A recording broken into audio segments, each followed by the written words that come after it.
To the Human Services Labor Subcommittee. This is our first meeting. In case anyone was hoping, we have not been given our table targets yet. Not yet. We're hoping that we'll have some consensus on what our table targets will be by next week. But as always, it's important that we get together, have the opportunity to see where we are, what we do agree on, where the open issues are, so we can focus on those issues going forward. It is a pleasure once again to be co-chairing this committee with Assemblywoman Titus. Thank you very much. And at this point, let me take the opportunity to introduce the members of the State Senate who are part of our committee. We have Senator Diane Savino, Senator George Amador, Senator Terrence Murphy, Senator Vilmanette Montgomery, with our alternates being Senator James Sanders and Senator Michael Bendito. To all, welcome. Welcome, everyone. Here we are again, beginning this very important, I believe, subcommittee, which will, at the end of the day, give us a final state budget that hopefully will help all working families in the state of New York. And again, I am honored to serve as chair with my colleague, Senator Jack Martins, and I want to introduce the assembly members that we have here on our side. Assemblyman Peter Abate, Assemblywoman Donna Lepardo, Assemblyman Andrew Hevesy, Assemblyman Andrew Goodell, Assemblyman Victor Pichardo, Assemblyman Michael Blake, and Assemblyman Ken Blackenbush.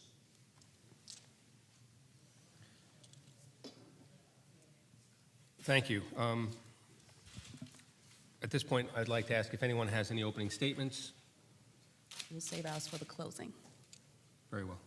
Well, as is customary and required, the Assembly and the Senate have each designated a secretary for the purposes of taking minutes.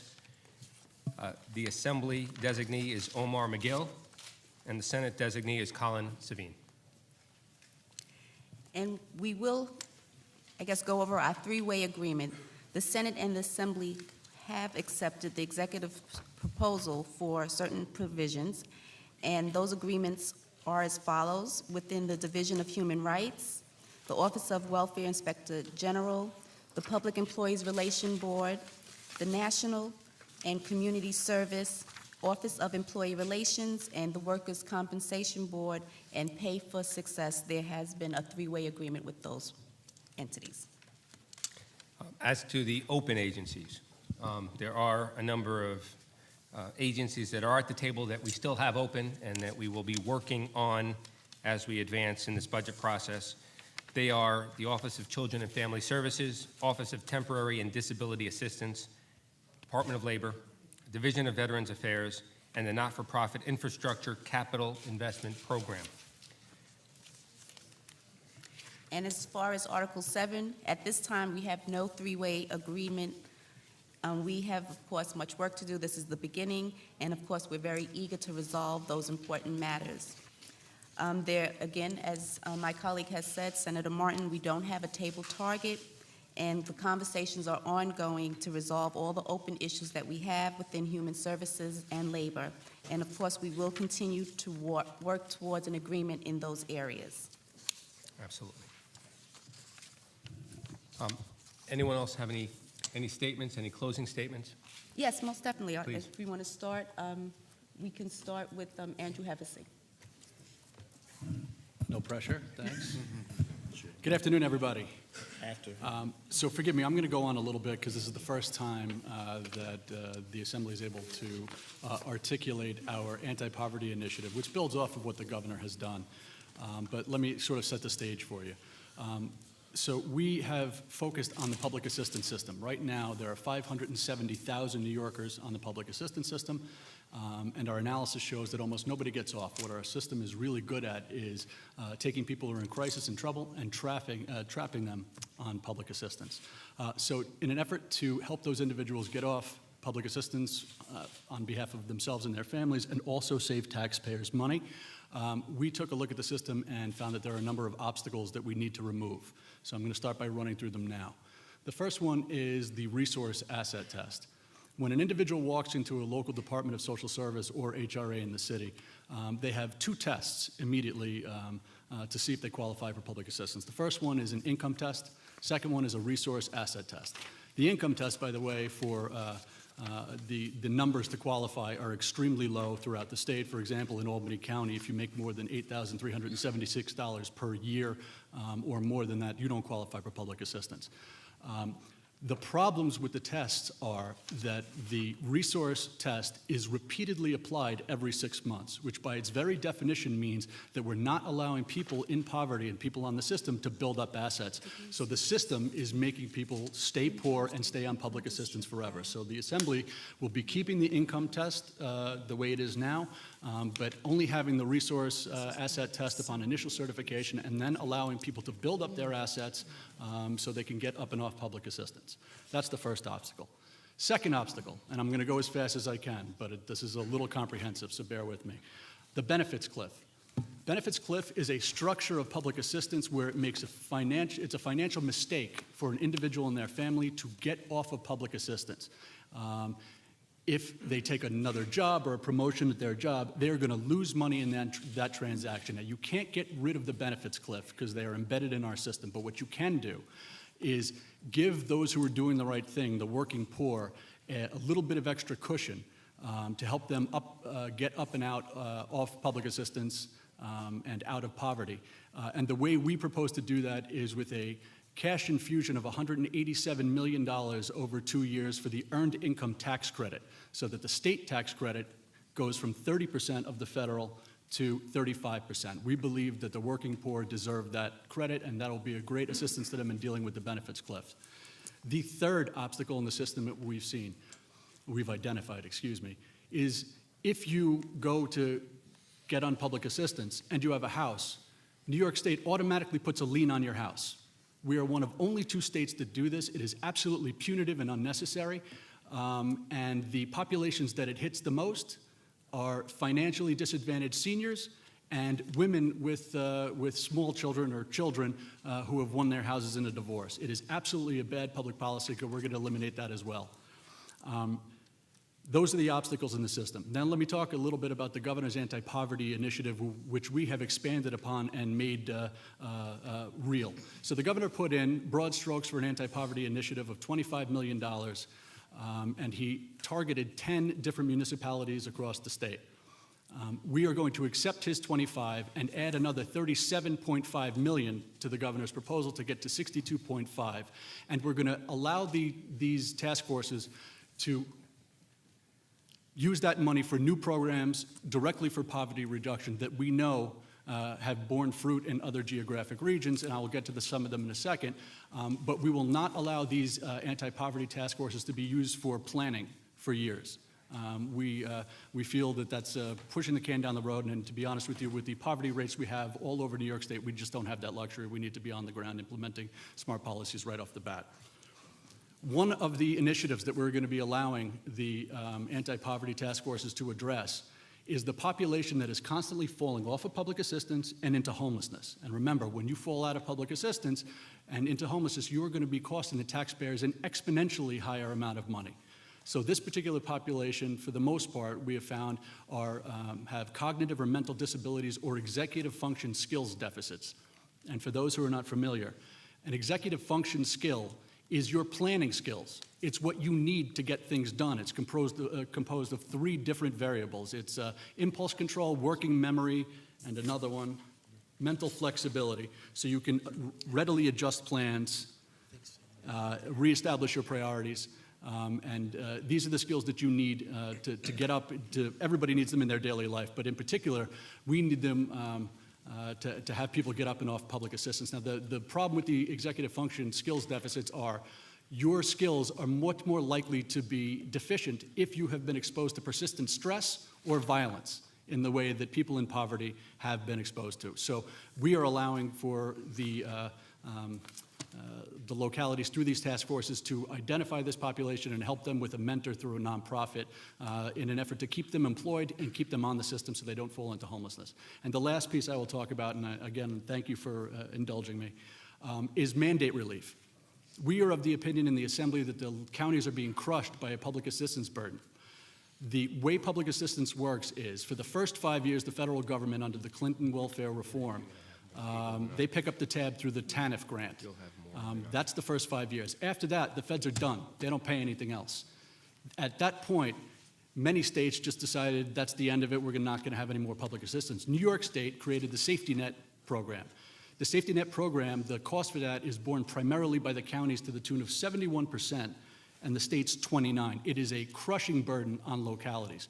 So what we have decided to do is allow, remember the $62.5 million to the task forces, we are going to allow the localities to create welfare-to-work programs that fit their geographic region, and use the state's money to help people get up off the public assistance rolls and into jobs in an effort to not only help those individuals and their families, but also to make sure that the cost is better, alleviated, a little mandate relief for the counties.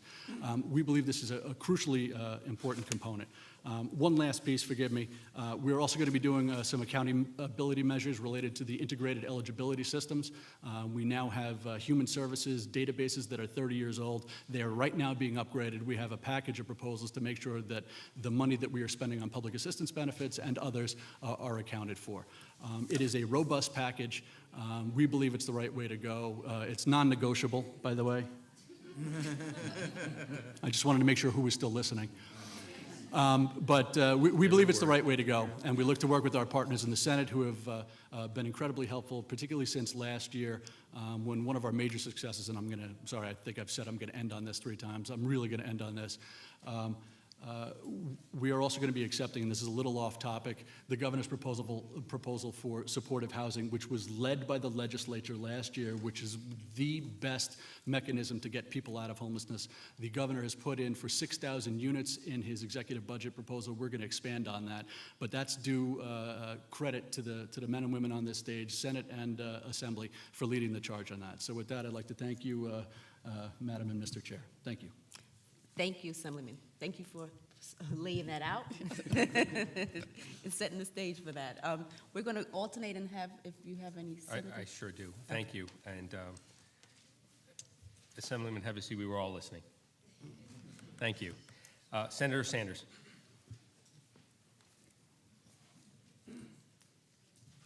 Not sure if it is working. All right.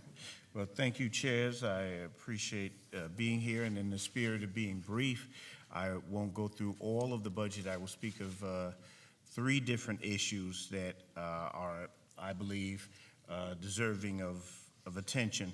One is, of course, we just had yesterday a major rally over the Fight for 15, the fight for raising the minimum wage and ensuring that all New Yorkers are able to afford living in New York. I applaud my colleagues in the Assembly for not only including the $15 minimum wage, but indexing it to inflation so that we won't have to have this battle every year. Unfortunately, the minimum wage increase is omitted from the Senate majority, but there's still time, and I trust that my colleagues will correct this oversight, I'm sure. I would also draw your attention, of course, to the workers' compensation laws and state my opposition to the executive's proposals on the workers' compensation laws, changing it. Lastly, something that's close to home with me is the Close to Home program. The Close to Home initiatives that appears in the executive budget that are including a final phase where New York City will take over the admissions of young people in limited secure facilities. While I support this, I do encourage the city to find appropriate locations for these facilities, appropriate locations, good for the youth and good for the communities. Thank you very much. Thank you, Senator Sanders. Okay, and I just want to also go on the record to concur with my Senator Sanders with that last comment. We also have closing comments by Assemblywoman Donna Lapardo. Thank you. I just wanted to make sure that everyone was aware of the 2 among others, but two very important priorities for the Assembly majority, which is child care, of course, and after school. There's also priorities for the Legislative Women's Caucus, I might add. We have been, throughout the entire budget season, worrying about the federal child care and development block grant potential unfunded mandate, which some estimates were as high as $190 million, $200 million. We have recently learned that OCFS has applied for a waiver to give us time to see what we may already have in place that could be applied to these new requirements for background checks, inspections, training and development, and new eligibility requirements. In the meantime, while we're waiting for a word from the federal government, the Assembly has decided to address a shortage of slots for those who are eligible. We aim to put in $75 million to support 10,000 new child care slots, keeping in mind that only 22% of children in New York State who are eligible for subsidized child care are even receiving it. So with that in mind, we have also added appropriation language just in case the federal government does not issue a waiver or only a partial waiver, that we can then distribute some of those monies so that we're not going to lose slots that are currently in place. The other thing I wanted to point out is that we have added $7 million to Advantage After School. Our hope is to get them to 2009 levels, which is $30 million. The governor had put in, I believe, $17 million. We've added $7, and we're really hoping our colleagues in the Senate can match us so we can get them close to their prior level of 2009, which is even close to what they need, but at least moves them in the right direction. So thank you, everyone. Thank you. And I look forward to working with the team. I'll reserve my comments. Okay, Assemblyman Pichardo. Thank you, Madam Chair, and to my colleagues and Mr. Chair, thank you for participating in this very important exercise and making sure that not only do we have a representative budget across the entire state, but also that we work to make this state better than it was yesterday. And I want to make sure that I thank my colleague, Chairman Hevesy, on the idea and making sure that we're actually using these programs to move people out of poverty. You know, just to give you a sense of what we've proposed, we've included Article 7 language to use for a four-year college and homework credits towards the local services district requirement for training activities and work credits. Because first and foremost, if you're looking to seek an education and better yourself, it should be put into consideration as well, and then just regular work. And also, we made sure that we included Article 7 language in our budget that reflects the same federal procedures that would require local service districts to give controlling weight to a recipient's/applicant's regular physician's opinion when determining potential work limitations or exemptions due to a physical disability for work activities requiring through public assistance. Again, we're just mirroring what the federal government does in terms of these requirements. And again, the idea is, well, first and foremost, to make sure that we determine eligibility for individuals who can and can't work, but more importantly, that we move a system that continues to move people out of poverty. And again, I represent a district which has an average median income salary of less than $20,000 a year. This is an issue that is not only important to me personally, but also to my constituents. And we need to do a better job on the state side, on the state level, to make sure that not only do we move members and individuals who live in the Bronx or any county in the state out of poverty and into fulfilling and dignified lives. And thank you so much for the opportunity and being part of this committee. Assemblyman Blake. Good afternoon. It's a great opportunity to be with everyone. Thank you to Chair Titus and Chair Martins for the opportunity here. Just want to highlight three items itself, Article 7 language that we think is an important priority for everyone to be aware of, that we're looking forward in addressing the anti-poverty efforts throughout the state. The first is the re-engagement through conciliation to avoid pro rata reduction. and public assistance benefits. Just to put this into context, many times folks are wondering about the work requirements that are happening on individuals across the state. We want to make sure those changes are addressed. So we're proposing language that will require local social services districts outside of New York City to confirm that the recipient is not exempt from the mandatory work requirements and the recipient has the appropriate child care, transportation, and disability accommodations prior to imposing a sanction on them. Many times we're seeing sanctions are happening unnecessarily. We want to address that. Secondly, the Family Eviction Prevention Supplement Program, or FEPS. We're proposing Article 7 language that would expand the program to include survivors of domestic violence in New York City. This is continuing the conversation efforts we've been doing to stand up for our domestic violence survivors throughout the state itself. And then lastly, something that's very near and dear to our heart, the Nonprofit Infrastructure Capital Investment Program. Last year, there was $50 million that the executive moved forward on. This year, it was not there, so we are moving forward as the Assembly to propose that language to create the grant board to approve or deny applications from human service organizations from the Nonprofit Infrastructure Capital Investment Grant Program, especially critical, important for many of our nonprofits that are in public housing developments that we're not able to access as before. We're working to make changes so that will be different on this year. So look forward to those efforts on how we're addressing anti-poverty measures in those three elements as well. Assemblyman Goodell.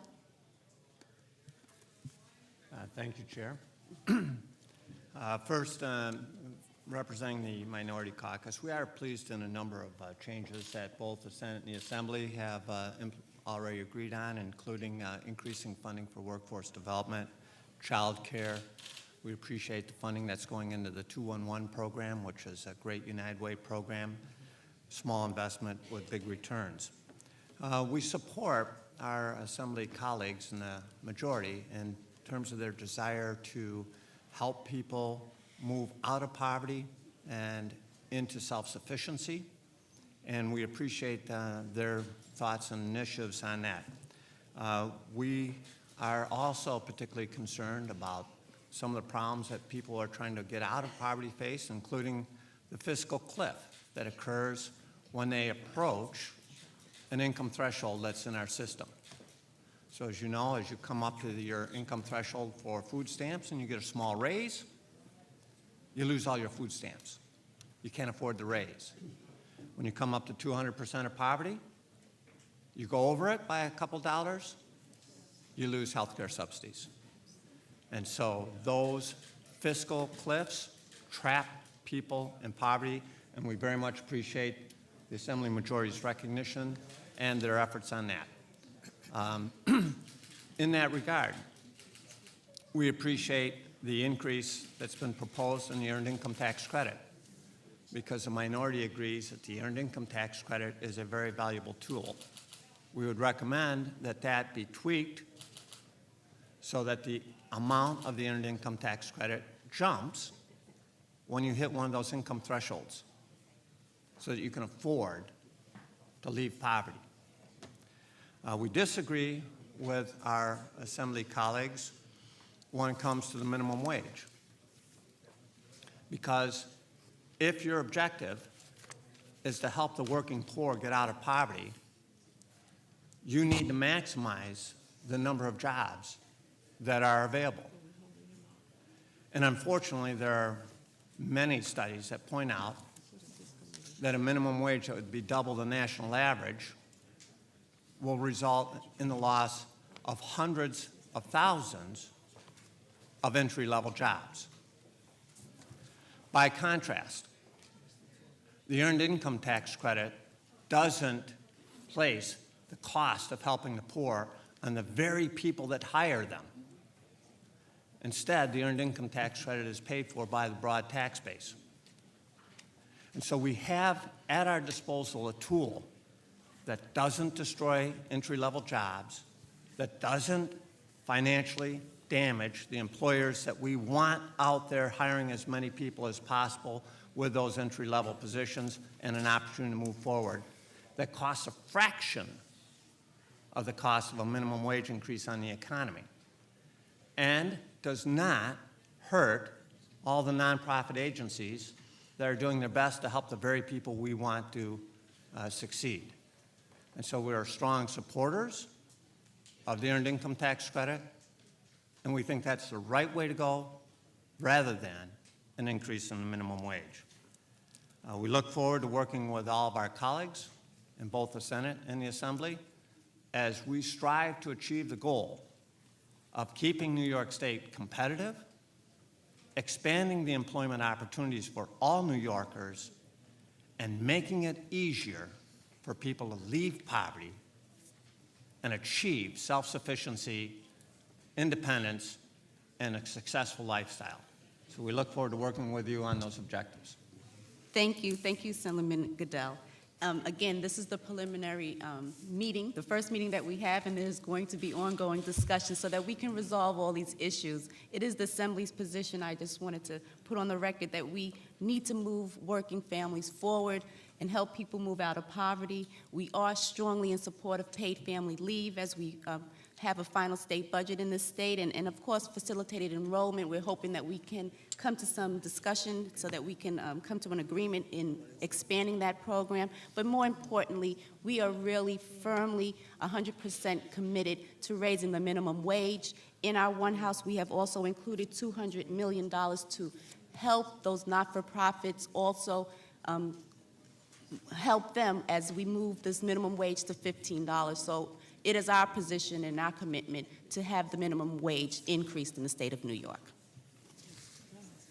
Senator. Thank you. Thank you. And to close, I just wanted to thank my colleagues all for being here, for their participation, and certainly my co-chair, Assemblywoman Titus.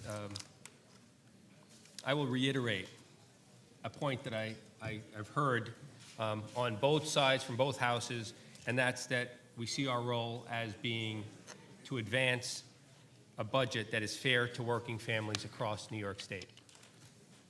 That we agree that part of our responsibility being here is that we're going to enact policies that move people out of poverty and avoid the traps that oftentimes are accompanied with policies that do need to be reviewed. We have different ways of looking at that. And so certainly, I don't think anyone should question the will of both legislative bodies and those who are here to accomplish these goals. And so as we go through these next few days, we'll be coming together. So whether it's on paid family leave or any of the other issues, we will have our discussions. But equally important, and in a broader discussion, it's giving opportunities to working families. It's allowing for workforce development and training opportunities, because the reality is in New York State right now, we have over 120,000 jobs that go unfilled today because we don't have a trained workforce to properly do those jobs. And so how do we focus our attention not only on those who are working poor by giving them the opportunities that they currently don't have, but also give them the opportunity to learn a skill, learn a trade, and fill one of those jobs, because that's also our responsibility as policymakers here in Albany. So I'm looking forward to working with my colleagues. These issues are important, intensely personal to all of us, and I'm looking forward to success as we go about this, and I'm looking forward to meeting with everyone and hopefully have updates that show that we have progressed by the time we meet next week. So, Assemblywoman, thank you very much, and to all of my colleagues, thank you, and looking forward to working with all of you. Thank you.